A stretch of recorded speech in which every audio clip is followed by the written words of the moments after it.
Thank you for staying with us. Now it's time for us to talk business. I have with me in the studio an economist, Dr. Osaze Iyua. He's a regular on the show, so I don't even think Dr. Osaze needs introduction anymore. Good afternoon. Thank you for having me. Compliments of the season. Good afternoon, Vias. Yes, same to you. Thank you. And joining us via Zoom is a real estate investor, the person of Austin Edegbe. Good afternoon, Mr. Austin Edegbe.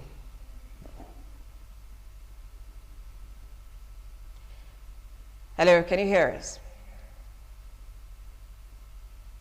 Okay, I suppose there's a bit of technical hitch over at Mr. Austin Edegbe's end, but that would be resolved quickly. So he'll be joining us via Zoom as we'll talk about the real estate sector in Nigeria. So let me begin with Dr. Osaze Iyua. Now, real estate sector in Nigeria is a sector that is beginning to take pace. Now, before this time, we found that most of the investment in real estate was foreign, was done by persons maybe in diaspora and persons, maybe companies, foreign companies. But right now, we're beginning to see a surge in local participation. What do you think has caused that evolution in the real estate sector? Yeah, that's true. We've had, of late, we've had some participation by local, by indigenous people. But I still think the sector is not as expansive as we would really want. It's under construction. Yeah, construction sector of the economy, and construction sector as a whole, both real estate and inclusive, contributes just less than 5% to Nigeria's GDP. You know, and real estate now comes to, yes, both residential and office use. So I think local participation is still not as impressive as we would have thought. And that's for obvious reasons. You know, the foreigners still control the space, you know, and that's for obvious reasons. You have a situation where there's a problem of access to capital. Okay. Yeah, you know, you have, to get capital in Nigeria, it's some hell of activity. You know, you have to go to the banks.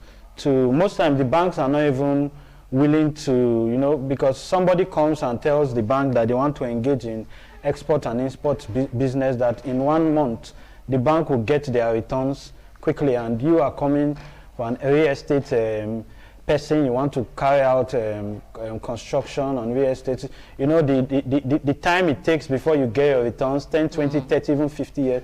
So the bank would be more happier to work with the export and import business proposal than you. And that would also affect the cost of capital, because someone who is engaging in merchandise, export and imports, in 1-2 months he's come with his returns, and you would have to, it would take time, so that will affect the cost at which he's giving you your capital. So when the other person is getting 5%, the bank may be giving the real estate person at 20-30%, because they are not going to get their returns quickly. So, and that would affect the cost of whatever houses or whatever estates that they build, because if the local participator who is taking at 20-30%, it can't compete with the foreign counterpart who gets capital, China as well, at 0.1% or 2%. Okay, I see we have audio now from Austin Edegbe. Good afternoon. Good afternoon. Thank you for joining us on Business This Week. So we're looking at the real estate sector, and you happen to be a local investor in the sector. How has it been for you over the years as an investor in real estate sector?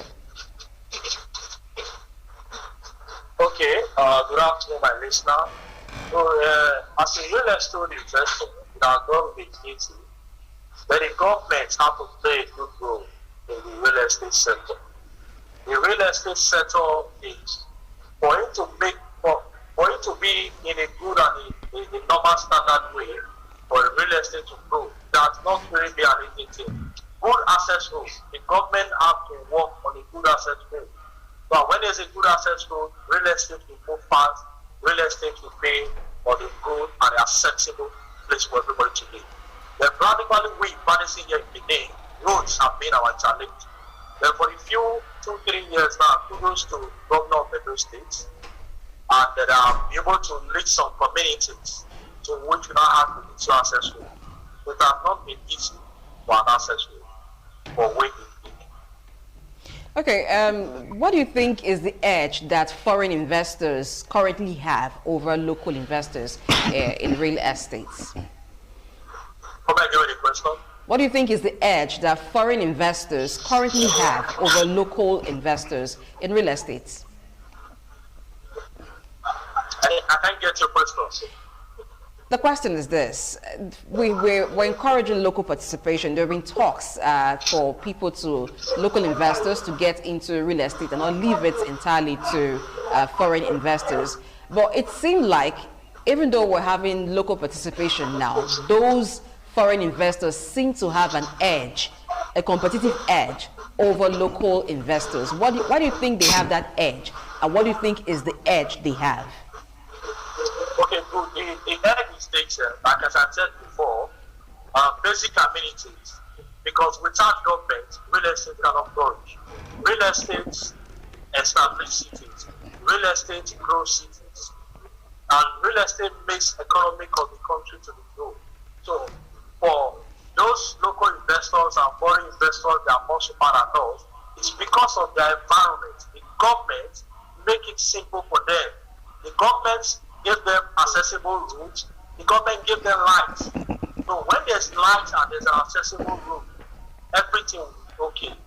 But with the local investors, we don't have road. We battle road. We fix road by ourselves. We do lights by ourselves. But in the foreign investors, before you even go into as a real estate investor, you see there are roads everywhere. There are lights everywhere. So that is the edge that the local investors are more. The foreign investors are more edge than the local investors. Okay, let me ask you about patronage. Patronage, is there a kind of a preference for foreign investors than local investors when it comes to patronage? When people want to patronize real estate investors, do they go for the real estate investment owned by foreign investor, or it doesn't matter, it's what you're able to put on ground? Okay, do they consider that of the foreign investors to be more secure? Yeah, it doesn't really, not really matter if it's foreign or local investors. The patronage is high, where kudos to our investors in the local area. The investing and the patronage is very high. Although we have bad rules and the electricity is not forthcoming, and the government of this country does not invest in real estate like the foreign countries that invest in real estate. So even when you go to the bank to seek for a loan for a real estate. Hello? Okay, we seem to have a network issue here, but we'll return to Austin Edegbe. In the meantime, he's mentioned some of the challenges that they are faced with as an investor in the real estate sector, but he mentioned government participation. Is there a way that can happen in Nigeria, as we see in other climes, government participation in real estate? We still have housing deficits in Nigeria that runs into thousands. Yeah, related to the last line he was trying to make before, that was the point I was making. Access to capital, you know, he was talking about getting access to capital from banks, and I think is the underlining point, the fact that they have to get capital at high cost, okay, because the banks knows returns are not coming quick, so they get at 20, as high as even 30%. So a foreign competitor coming with 1%, 2% loan from China, for example, okay, and he's coming, because of our exchange rate problem, deterioration, okay, he exchanges that dollar or something for naira, and you can imagine the quantity of naira that comes out of it. So he can construct buildings and put it at prices that are affordable, okay, that the local estates, whatever, cannot compete with. Okay, the local investor will have trouble competing with. And you know, the larger population of the real estate consumers or customers are 80% of us are the middle income earners. Okay. Yeah, because we are the ones who, and how much is our salary? How much is the middle income earners' income? So at that point, you see that a foreigner builds an estate and he puts the cost for one bungalow at a very reasonable price, and you see there's a rush for, so it's hard for them to compete. Okay. Then when you talk about government participation, I think the issue government participation comes in is bottlenecks. Okay. I have friends in the industry who talk about getting approvals at different points. You know, you get the line, you need to get approvals at different stages. That sometimes it takes as long as 6 months, a year to get, and without those approvals, you can't move on to the next stage. So that's where I think government issue comes in, the bottlenecks. Then we have almost a mentality kind of thing in Africa, especially in Nigeria and especially in Benin. There's this feeling that you want to build your house yourself. Okay. You know, even it even applies to women. You see, I had a friend who was to go for CS, and she was telling her mom that she's to have twins. They said CS. The mom was rebuking all the spirits and saying no, that she gave birth to her through natural. She has to hear the cry of the baby. She has to hear the cry of the mother, as if CS hampers that. So we're not much given to technologies and exactly. So I don't think that the demand is as high. We want to build. There's this feeling of I want to sweat to build my house than just meeting one real estate person to buy a house that has been constructed. You really did not have an input in how it was constructed. So I think a mentality issue comes in there too. Then our local expertise. I think we've been hearing of collapsed buildings here and there. Most of them have been. So I think there's a trust issue. But by and large, I think there are so many issues hampering local participation. Okay, Austin Edegbe is back on. Austin, let's talk about standard. These days where almost everyone is into real estate because it seems to be very lucrative, are there ways to ensure standard so that local investors can be trusted and then the prospects of the sector would increase?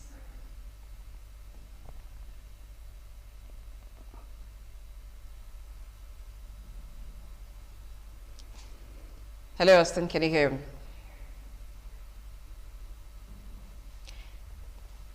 Okay, I think there's still a problem with the audio. All right, now we'll return to Austin again, but let's talk about standard from the work done by local investors, whether it's an already finished building or whether it's just a land sold to you. That confidence, now, what can be done to ensure that there is standard in the operations of local investors to grow the prospects in that sector? Yeah, I think there are two sides to this standard, you know. The fact that are the local participators, is there a genuine commitment to follow the laid down standards? Because there are standards. Structural engineers have to be on the site. You have to have a structural engineer. You have to have different aspects of engineering has to be there. So is there a commitment on their part to follow these standards? Or does the fact that they are constrained by income, by capital, does it affect their commitment to this standard? Because if you are to have all the different professionals at a site, it involves money because you are supposed to pay them. Each professional, a structural engineer, for example, will have to come with his team, a consultancy firm. And you know, with the last publicized collapse in Lagos, you know, there were very many loopholes. The fact that it seems like the person who was running the building was the one who was also the structural engineer who was, so there were no laid down divisions for each of the various professionals. So I think commitment is both ways. Commitment on the standards, commitment on the part of the local participants to meet the standards, and whether they have enough funds to also do that. But I think when you talk about standards, that's where government comes in. The average black man, the average human being is not ready to follow standards. So that's where monitoring comes in. As the government committed to ensure that those standards are followed, and those that they send to site to do monitor, are they compromised at some points where people take tips to allow glaring and obvious trespasses to go through or have its way. So I think standards will depend on government largely to enforce these standards. Okay, Austin Edegbe, where do you see the real estate sector in Nigeria in the next 5 years? Now, nobody actually envisaged the pace at which the sector has grown in very few years. I'm talking about local participation. It's been there before now, but with local participation, it seems to have grown very much. But where do you see the sector in the next 5 years with more local participation? Okay, what I see the real estate sector in the next 5 years to be a dream that we have ever dreamed of, to be good standard. Because real estate in Nigeria, particularly in Benin, is a moving train. Okay. Something that is going every day. So real estate is in nature. The next 5 years to be on the standard, we will able to standard more than the foreign investors, Okay. more than the foreign real estate. Though we are not being encouraged by government all the years, there's some state government now are now having interest in real estate. So on that in 5 years' time, real estate will be at the top level. Thank you very much, Austin Edegbe, real estate investor, for joining us on the program today, Talking Business. We do hope we could have you next time when we call it here. Thank you. Okay, so if you just joined us, this is Talking Business on Independent Television. We'll go on a quick break. On the return, we'll be looking at something away from real estate, this time import business, talking about import duty.